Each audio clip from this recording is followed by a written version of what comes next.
So shortly after 8 o'clock this morning, our comm center received a call, actually a CHP transfer call, from a female stating that she needed police response here in the 8800 block of La Riviera. As officers responded, they really didn't have any information. She just said that there was an emergency at this residence and again just needed law enforcement response. As officers arrived, they heard shots fired from within the residence.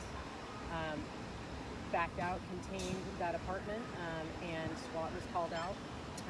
As SWAT was arriving and units were attempting to make contact with whoever was inside of that residence, several more shots were heard fired from inside the residence.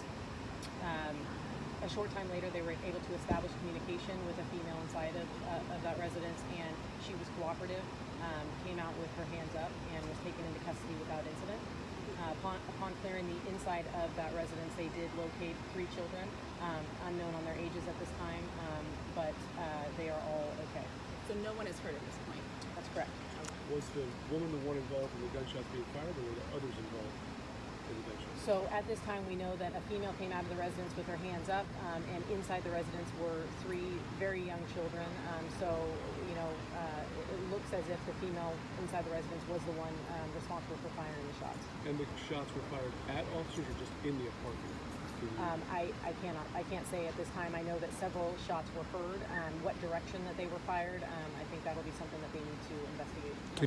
Do we know who called? There was something where they were fired outside the apartment as opposed to just like into the ceiling, that kind of thing. So the information that I have right now is that they were only fired inside of the residence. What's her relationship to the children? I don't know.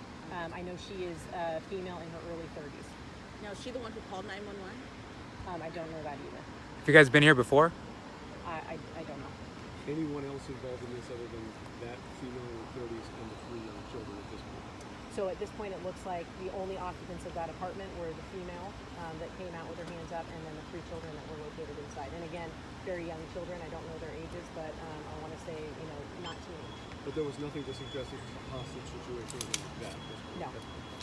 How long We did see a massive law enforcement presence here. Really, they're sheriff's deputies for blocks. Can you talk to us about that presence right now? Sure. So when the original officers arrived on scene, the call or the radio traffic that they put out was shots fired, code 3 cover, meaning they needed officers to respond, lights and sirens to come assist them.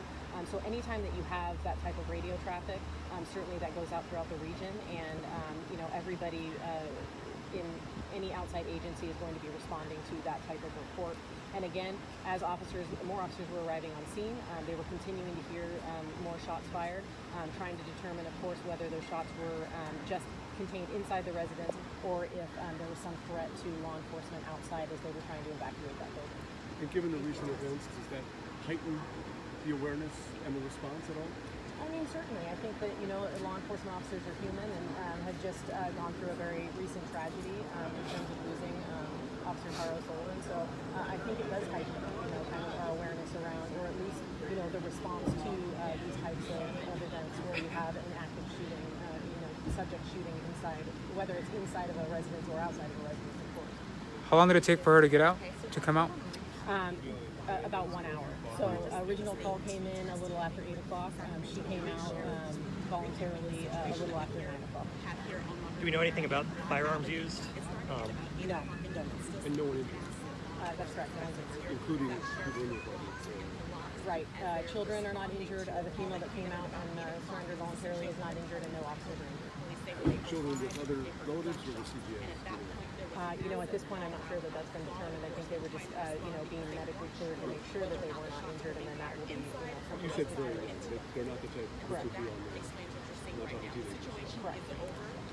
Any neighbors yet? Have you heard from them? No. No. I'm sure that that's something. So as we remain here and try and, investigate, why shots were fired, what the, potential motive or what the intention of the shooter was. Obviously, some of that will be canvassing. I'm sure that we'll see a lot of law enforcement presence out here for a minute as they contact neighbors, try and see if there are people that are witnesses, people that are familiar with this apartment and the occupants that are generally inside of it.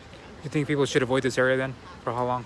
Yeah, for traffic purposes, I think that we'll see, a large-scale debrief here coming up with all the agencies that were involved, and then we'll see some roadways start clearing up and people taking up. No. Thank you, Tess. Yeah, absolutely.